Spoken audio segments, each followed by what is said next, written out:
kita akan buka kiriman dari percetakan untuk buku-buku dari penerbit Matahari Pagi yang sudah selesai cetak. Buku apa aja ya? Nanti kita di channel YouTube kita, di akun IG kita akan bikin review buku-buku khusus yang terbitan Matahari Pagi. Di sana kita akan melihat, termasuk juga akan membahas mengenai unsur-unsur kepenulisannya. Apakah itu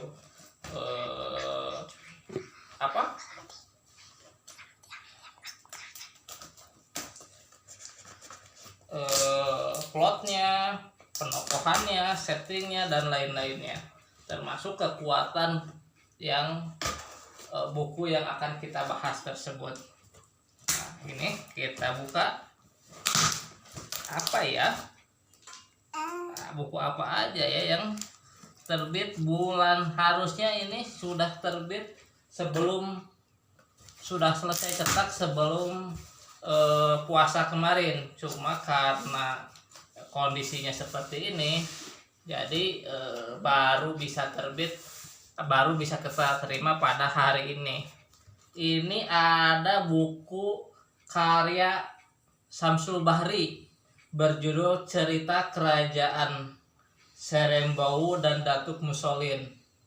Ini bercerita tentang asal-usul ada cerita istana kerajaan Serembau yang jadi batu dan bagaimana karomah dari Datuk Musolin. Nah, ini cerita rakyat yang sangat luar biasa. Setelah itu masih karya Syamsul Bahri, ini tentang Guruku Sayang, Guruku Malang. Nah, ini berbicara mengenai liku-liku, mengenai sepak terjang dan perjuangan seorang guru.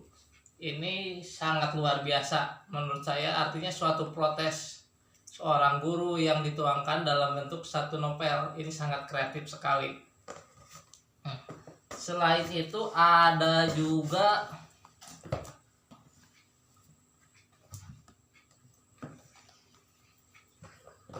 karya Lila Sulastri, Rindang di Ladang Tebu.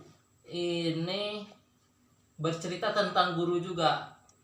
Ini artinya bagaimana keikhlasan menjadi seorang guru. Nanti ini salah satu yang akan kita bahas di review buku di akun IG kita, live IG di matahari-pagi.online. Nah, ini ada juga buku Laisali. Laisali ini buku latar belakangnya bercerita tentang seorang siren, seorang mahasiswi. Tapi yang unik, ini penulisnya ini masih SMP.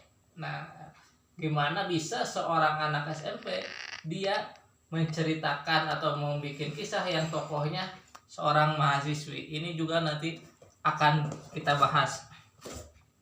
Nah, kalau ini buku non fiksi, itu menulis teks cerita fabel berbantuan film anak karya Francisca Farida.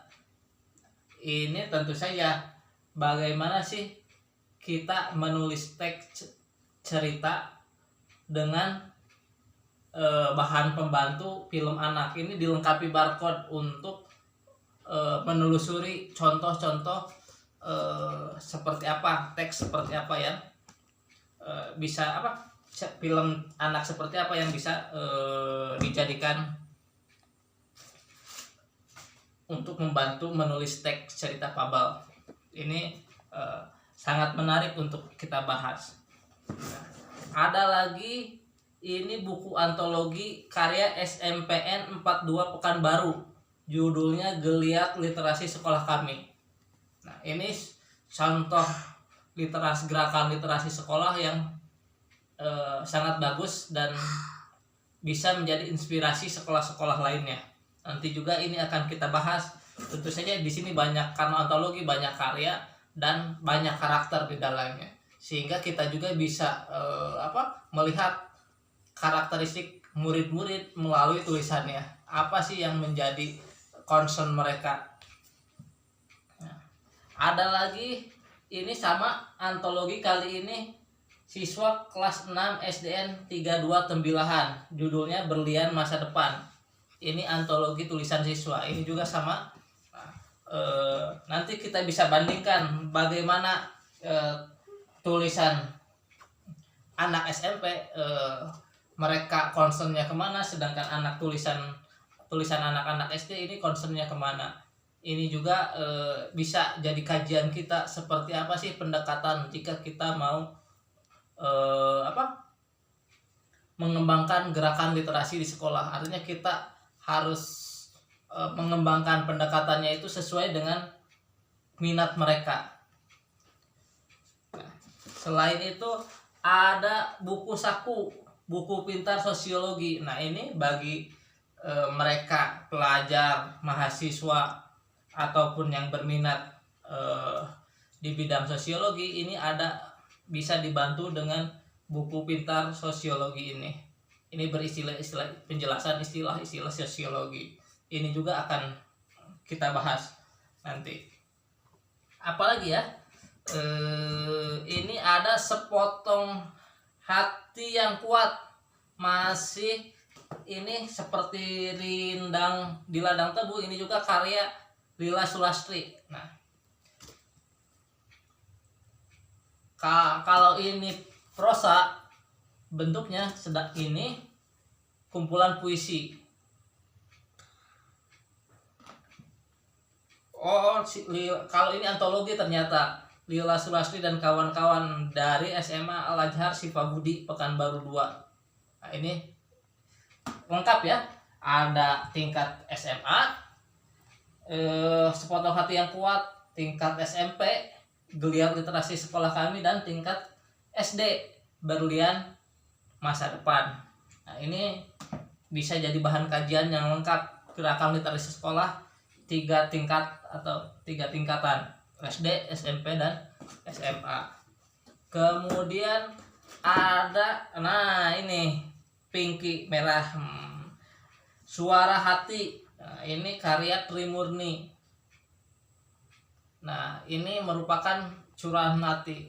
Apakah karya-karya curahan hati ini memiliki nilai yang bisa kita bersifat universal, yang bisa kita maknai, atau bagaimana? Nanti kita bahas selanjutnya. Ini masih cerita fabel. Ada lagi yang terakhir, ini The Journey of Life. Ini kayak Teresna. Ini bercerita tentang perjalanan hidup. Sepertinya ini cerita fiksi yang diangkat dari perjalanan hidup penulisnya. Ini sangat luar biasa. Seperti apa nanti kajiannya kita akan bahas. Mungkin itu ada berapa judul? 1, 2, 3, 4, 5, 6, 7, 8, 9, 10, 11. Ada 12 judul yang terbit pada bulan ini. Di samping nanti banyak judul-judul yang sudah diterbitkan oleh penerbit Matahari Pagi. Jadi nantikan setiap hari Sabtu mulai bulan depan kita akan mulai mengenai review dan tinjauan kepenulisan di Matahari Pagi.